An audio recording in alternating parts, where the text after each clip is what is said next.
Hey Spooncrafters and Bushcarvers out there, this is Max from Woodsman's Finest. Today is another episode in my Spooncarving 101 series, and it's kind of merging over in another series I've been doing, actually once so far only, but there's more coming. In any case, it's called One Book to Read. The idea about the series is actually that if you're new to something, whatever it may be, spooncarving, bushcraft, maintaining your tools, whatever it is, you might want to, get a couple of books, a little bit of literature to get yourself into that. The internet is not answering all the questions, so sometimes it's just reading more informative and a little bit more comfortable to just sit down and read a book. The problem with that, for me personally, is that getting these books, buying them, having a pile of books, taking them places, etc., etc., it's just a little bit too much difficulty for me personally. I'm traveling a lot, I want to have my books, my information kind of handy, and I also had a few times in my life where I just bought several books about a certain topic and I did really not enjoy certain ones, and then the other ones I felt like just really rounded up all the information I needed. There is one book, for example, about bushcraft that I really felt like that, which is by Morse Kochansky, hence the video I did about the book Bushcraft by Morse Kochansky, which I thought if I just wanted to really get a very good idea about the most important parts of bushcraft, this is the book I want to read. So I started making this series. Spoon carving is a little bit different because I have had quite a few books in my hand about that. Some books about spoon carving are not even available anymore, or if they're available, they're so expensive because it's just such an amazing piece of craft themselves.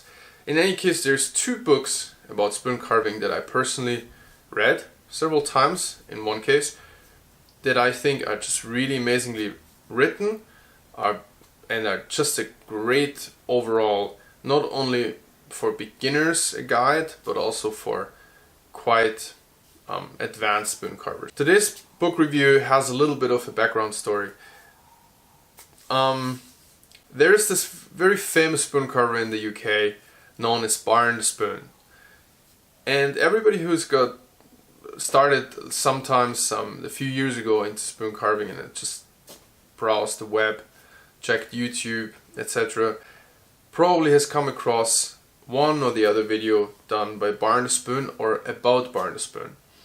And without trying to talk too much about the incredible personality that Barn Spoon is, he's just a very interesting character who basically devotes his life to spoon carving that much that he opened a workshop in a part of London, which is as well his storefront, which is a beautiful little place with a complete glass front where you can see him using traditional tools and carving spoons for people all day long that he sells in the shop.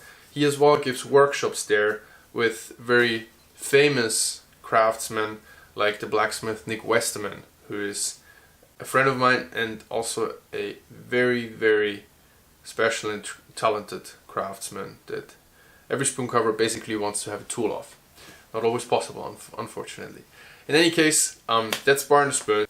This is the book that he brought out a few weeks ago, not actually too long ago, maybe a couple of months ago, and everybody jumped on it, of course. And so did I, because I really don't proclaim to know everything about spoon carving, so anything I can learn more, it changes my view a little bit, or it gives me a different perspective, it's great for me. So I bought a Kindle version, and this is actually also something I wanted to point out in this episode today, is that a lot of the books that I'm reading personally, because I'm traveling so much, I get from my Kindle app on my phone, and they are always with me. So I might just be sitting in a train going to training here in Japan or something, and I just get out the Kindle on my Samsung and I just start reading a couple of lines, a couple of pages in one of these books that I dig so much. And this is one of them. So I sent Barn a message on Instagram saying, hey, thanks so much for bringing out the book. I was really amazed by it. I got it on for my Kindle app, and congratulations on the book. And then Barn actually asked me for my address, and he wanted to send me one of these hard copies, and that was just a really amazing surprise for me, especially because it arrived here in Japan, and it was kind of a weird thing because his handwriting is so similar to mine that I really try to remember if I sent something to myself in Japan from Austria before I departed for this trip. And then I realized it is actually just Barn having such a similar handwriting to me. I don't want to show it partial because it has my address on it and everything, but it was a really, really funny little detail. In any case, the book itself, I don't want to show you too much of the inside, but I'm just gonna give you a couple of little insights in it. The book itself is beautifully made. Just, you know, just the piece itself. It has this really, really thick, nice cover from a piece of recycled cardboard. It looks amazing. I love everything about the looks of it, the fonts. It's just a really, really beautiful example of design by itself. Very minimalistic, very much design oriented, or purpose oriented rather, actually, which is spoon carving in itself. So this one has already seen a lot of travel use, and unfortunately you can see that. I'm sorry for that. In any case, he signed it for me, which is another really, really lovely little detail.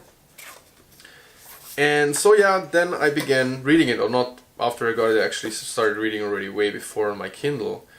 But this book opened quite a few more perspectives for me, and in other cases very often I also just felt very encouraged or confirmed about things that I was thinking. And you know, knowing that somebody like Barn, who has traveled and carved for the last decade or longer, maybe two, it was just a very, very good feeling for myself. So just very, very big encouragement for me.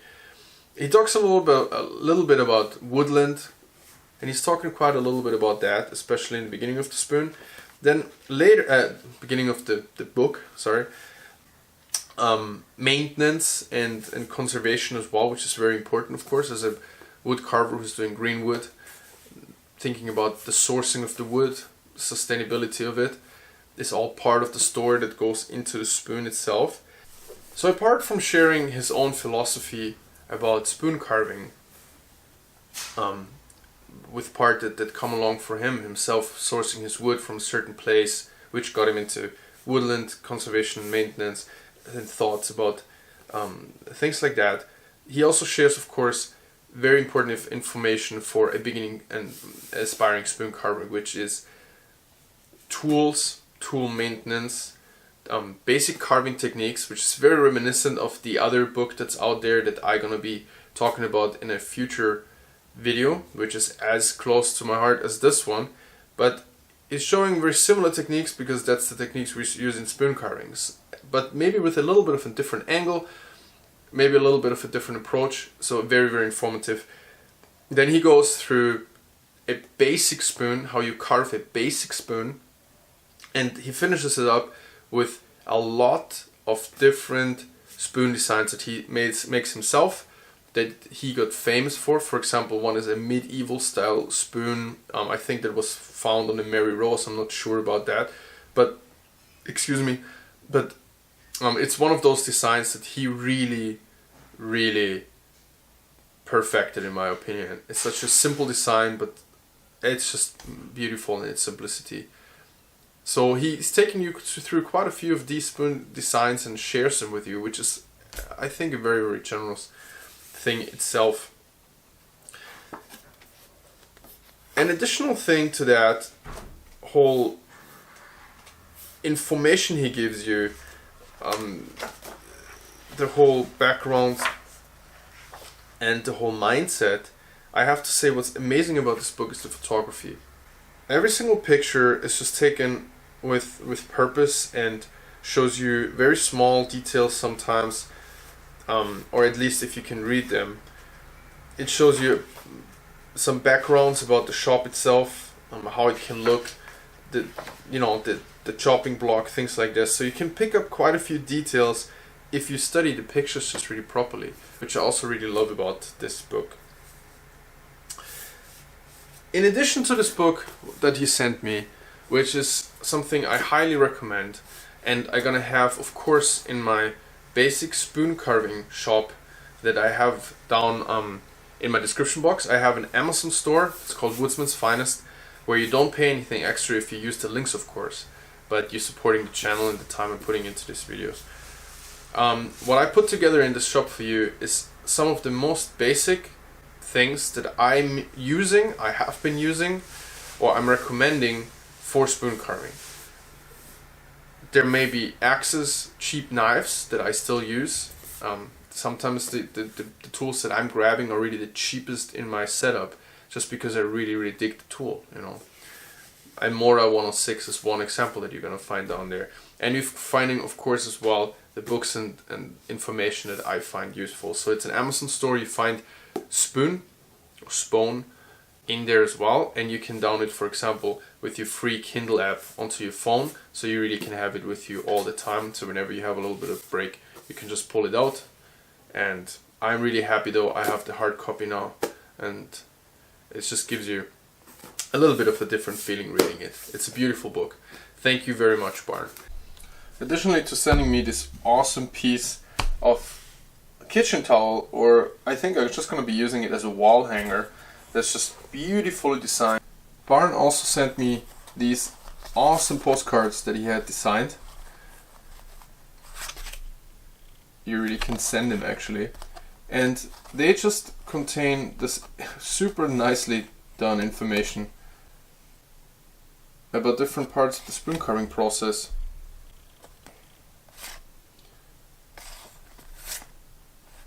And I really like the way these are done and designed. And as a bonus, I'm gonna be sending out one of these cards with every spoon purchase from my website.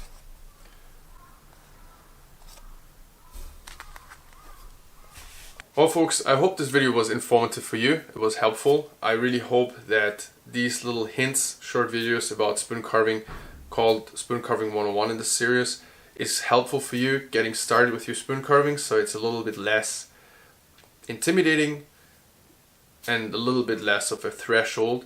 If you want to get this book, please visit my Amazon shop, Woodsman's Finest, down in the description box.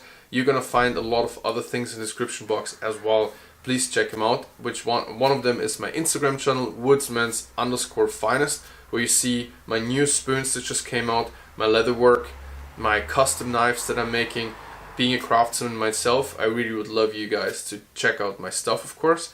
Woodsman's Finest on Instagram. You find me on the Woodsman's Finest as well on Facebook, where a lot of other information goes as well, and some people just are not on Instagram, which is really understandable for me. So you can find the same content over on my Facebook group as well, on my Facebook page. Please check out woodsmansfinest.com. That's the page where all of my custom work goes. You can find my own spoons that I'm making there. This is just an exclusive. This is one of the exclusive spoons that just went on there from Japanese sakura that I harvested here at a Shinto shrine in Japan, with some coal rosing on it. So this is just an example of the stuff that's going on there. Of course, you find my custom knives as well on woodsmansfinest.com, and a lot of other content. Another page for custom work, for example, where you can order things like leather archery equipment, etc. That's all handmade by me. And of course, information about my custom axe, the craft carver that I designed, that's made by Liam Hoffman right now, of Hoffman Blacksmithing, and that's gonna be available again for pre-order a little bit later this spring. Please check out woodsmansfinest.com. You can also find more access to other information on there, a custom page, etc, etc. After all, I'm a craftsman. I want to sell my stuff that is handmade, hand-stitched, hand-cut, burnished, whatever, because I think that investment in a handmade product like that you can have for your whole life is really worth it. My material is always sourced responsibly. I make sure the wood that I'm getting, the leather I'm getting, is coming from sources that I can trust and that I find ethically. That's one of the most important things for me for a real sustainable craft. And of course, nothing really tells your story as good as something that you've been carrying and wearing and using every day with joy for many years. So this is something I really love about the belts that I'm making and wearing, the knives that I'm making and using, and of course the spoons that I'm using for food every single day. in my kitchen and when I'm traveling. So, well, that was just a little plug on the side. I hope you don't mind, guys. Thank you very much for watching. I hope it was enjoyable, and I'm gonna see you next time. Wherever you are, take care and be safe. Cheers.